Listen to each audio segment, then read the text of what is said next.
লঞ্চের কলা বিক্রেতা থেকে কোটি টাকা সবজি ও মৎস্য চাষী নড়াইলের কালিয়া উপজেলার শিবুপদ রায় 267 একর জমিতে করেছেন সমন্বিত সবজি ও মৎস্য খামার। মাছ চাষের পাশাপাশি বোরো ধানের আবাদও করছেন।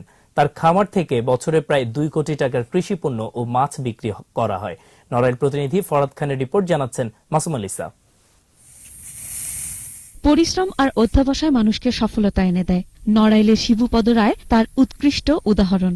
৭১-এ পাকিস্তানি বাহিনী ও এদেশীয় দোসরদের হাতে শিবুপদ রায়ের বাবা যখন নিহত হন তখন তার বয়স 11 বছর 8 মাস। এরপর থেকেই মা ও 2 বোনকে নিয়ে শুরু করেন জীবনযুদ্ধ। লঞ্চে করে নড়াইলের কালিয়া থেকে বড়দিয়া এবং খুলনার দৌলতপুর পর্যন্ত কলা বিক্রি করতেন শিবুপদ। 300 টাকা বেতনে দোকান কর্মচারীর কাজও করেন কিছুদিন। উপার্জনের জমানো 16,600 টাকা পুঁজি নিয়ে 1978 সালে কালিয়া বাজারে নিজে একটি দোকান শুরু করেন। 10 একর জমি লিজ নিয়ে করেন চিংড়ি মাছের ক্ষেত। আর এরপর থেকে পেছন ফিরে তাকাতে হয়নি শিবুপদকে।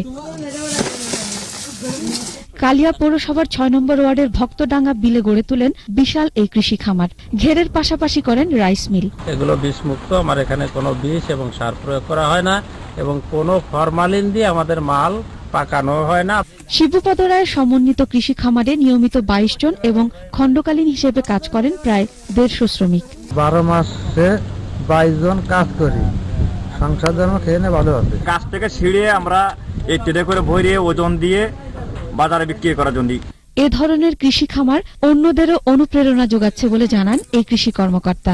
যেখানে সবজি চাষ হচ্ছে, যেখানে ফলদ বাগান আছে, আমাদের পেঁপের বাগান আছে, এরকম একটা বহুমুখী ফার্ম আমি ইতিপূর্বে দেখিনি। শিবুপদ রায়ের খামারে উৎপাদিত কৃষিপণ্য নড়াইল ছাড়াও যশোর, গোপালগঞ্জ, মাগুরা, ঢাকা সহ বিভিন্ন স্থানে বিক্রি হচ্ছে। মাসুম আলিসা, 21 টেলিভিশন।